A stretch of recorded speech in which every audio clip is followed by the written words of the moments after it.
የአይጥና የድመት ጓደኝነት። ወይዘሪት አይጥ አለላና አቶ ድመት ድንበሩ በአንድ ወቅት በአንድ ቤት ውስጥ በጓደኝነት ለመኖር ተስማሙ። ክረምት ሲመጣ በምግብ እጦት እንዳይቸገሩ አስቀድመው በማሰብ ወደ ገበያ ሄደው አንድ ማሰሮ ሙሉ ቂቤ ገዙ። ሆኖም ግን ይህንን አንድ ሙሉ ማሰሮ ቂቤ የሚያስቀምጡበት አስተማማኝ ቦታ አልነበራቸውም ነበር።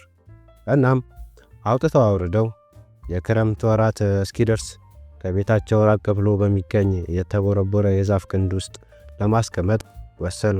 ከዛም ጊዜ ሳያጠፉ ሄደው የተቦረቦረው የዛፍ ግንድ ውስጥ አስቀመጡትና ማንም እንዳያይ በጨርቅ ሸፍነው ወደ ቤታቸው ተመለሱ።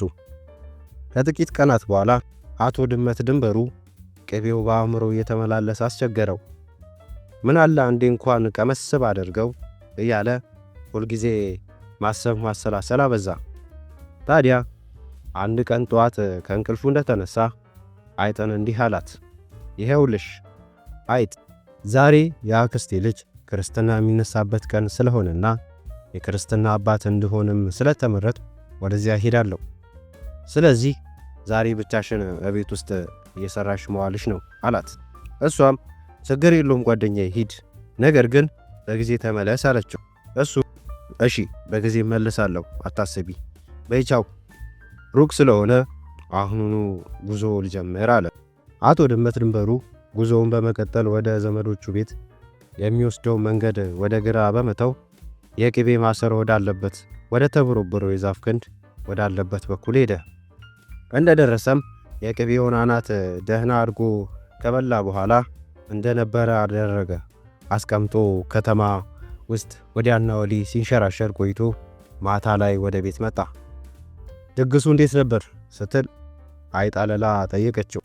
ሁሉም ሙሉ ነበር፣ አንድም የጎደለ ነገር የለም ሲል ድመት ድንበሩ መለሰ። የሆኖ ሆኖ የልጁ የክርስትና ስም ማን ተባለ ስትል አይጥ አለላ እንደገና ጠየቀችው። ጫፍ የለው አላት። ጫፍ የለው? እንግዳ የሆነ ስም ነው። እንዲህ ያለ ስም ያለ ዛሬ ሰምቼ አላውቅም አለችው። በእንግዲህ ያለ ዛሬ በእንዲህ ያለ ሁኔታ ጥቂት ቀናት እንዳለፉ ድመት ድንበሩ ቅቤውን የመብላት ፍላጎት እንደገና ተቀሰቀሰበት። አይጥ አለላ ወዴ ዛሬም እንደገና የክርስትና አባት እንድሆን በአንድ ዘመዴ ተጋብዣለሁና ምን ይሻላል? አልመጣም ብዬ ብቀር ይቀየሙኛል፣ እምቢ ለማለትም ፈራው እና ብሄድ ቅር ይልሻል አላት። እሷም ቅር አይለኝም፣ ብቻ ቶሎ ተመለስ፣ አቤት ውስጥ ብዙ የሚሰራ ስራ አለ፣ ብቻዬን አልጨርሰውም አለች። ዛሬ እንኳን ቶሎ መለሳለሁ፣ ብዙም አልቆይም እሺ አለላዬ ብሎ ሄደ። እንደተለመደው ወደ ተቦረቦረው የዛፍ ግንድ በመሄድ ሆዱ እስኪቆዘር ድረስ ቅቤውን ሲልስ ውሎ ማምሻውን ወደ ቤት መጣ። እንዴት ነበር ድግሱ ስትል አይጥ አለላ አይን አይኑን እያየች ጠየቀችው። ግሩም ነበር ሲል መሬት መሬት እያየ መለሰ። ይሄኛው ልጅ የክርስትና ስሙ ማን ተባለ ስትል እንደ ልማዷ ጠየቀችው። ግማሹ ሄደ ሲል መለሰላት። ምን አልከኝ ድንበሩ? እንዲህ ያለ ስምም አለ? እኔ በሕይወት ዘመኔ እንዲህ የሚባል ስም ፈጽሞ ሰምቼ አላውቅም። አረብ አስደናቂው የስም መዝገብ ላይም እንዲህ አይነት ስም አልተመዘገበም አላቸው። ይሆን ሆነና በይ ስለ ደከመኝ ልተኛ አለና መኝታ ቤት ገብቶ ተኛ። አሁንም ጥቂት ቀናት እንደቆየ የቅቤው ጣዕም ወደ አእምሮ መጣበት።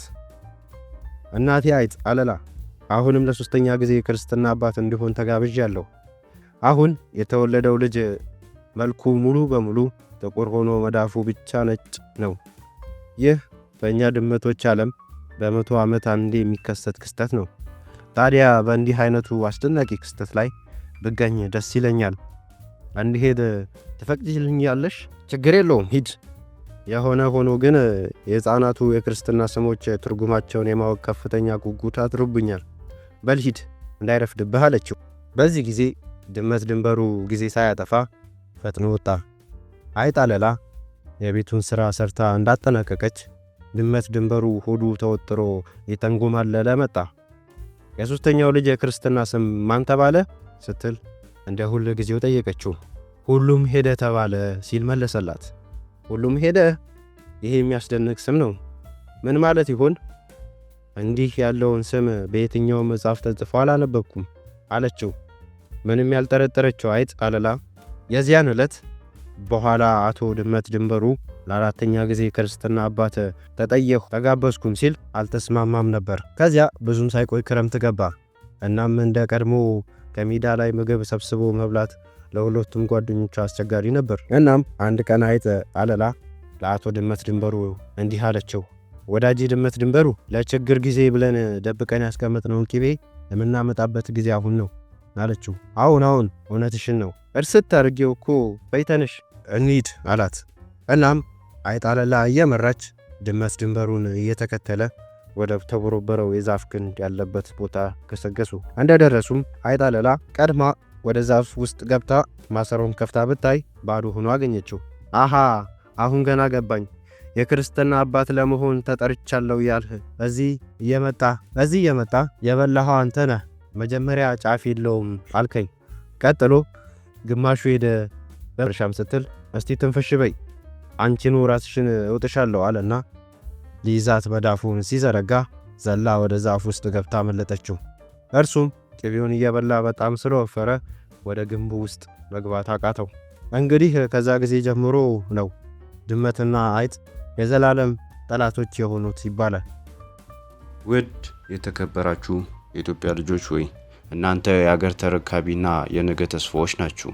ዛሬን በመተሳሰብና አንድ ላይ በመሆን ጥሩን እያሰብን ለተቸገሩት እየረዳን ይችን አጭር ህይወታችንን እንኑር እያልኩ ካሁኑ ተሰናበትኳችሁ። መልካም ቆይታ።